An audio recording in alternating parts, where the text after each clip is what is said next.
j'aimerais vous raconter l'histoire de deux jumeaux qui ne se connaissaient pas et qui, par le plus grand des hasards, s'étaient retrouvés au croisement d'un chemin de randonnée. L'un était arrivé par le nord, l'autre par le sud, mais tous les deux furent tentés à l'instant idéal pour se retrouver. Est-ce l'univers qui avait décidé de les rassembler ou leur inconscient qui s'était parlé? Nul ne le sait, mais ils s'étaient croisés. Je vous laisse imaginer leur surprise quand ils se sont retrouvés. Un reflet d'eux-mêmes dans la réalité. Ils ne pouvaient pas nier la vérité. Ils étaient identiques de la tête aux pieds. Alors ils se mirent à discuter et ils découvrirent que leur état d'esprit était complètement différent. Si l'un était heureux de faire cette randonnée, l'autre était en pleine dépression et essayait de retrouver un sens à sa vie. Alors ils se racontèrent ce qu'ils avaient vécu. L'un avait été adopté par une famille adorable qui avait pris soin de lui, l'avait aimé, chéri, encouragé, payé des études. L'autre avait connu l'orphelinat, les petits boulots, la dureté parfois de la vie. L'un s'était enfoncé, était resté dans cet abandon premier. L'autre avait continué d'avancer, avait fait confiance à la vie.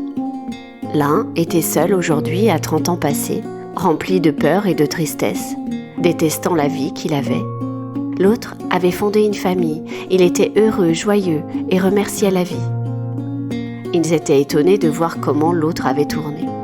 Ils ne comprenaient pas comment l'un pouvait être si malheureux et l'autre si heureux. Vous vous dites sûrement que la différence vient de la chance de l'un d'avoir été adopté et de la malchance de l'autre d'avoir été rejeté. Eh bien, vous vous méprenez. Car ce que je ne vous ai pas dit, c'est que le jumeau malheureux était celui qui avait été choisi et que celui qui était heureux avait été rejeté. Eh oui, les apparences sont quelquefois trompeuses. Pourquoi, vous demandez-vous sûrement? Parce que celui qui avait été rejeté avait décidé d'être heureux quoi qu'il arrive. Il avait décidé que personne ne serait responsable de son malheur, qu'il trouverait toujours des solutions pour rendre sa vie meilleure. Et c'est ce qu'il fit.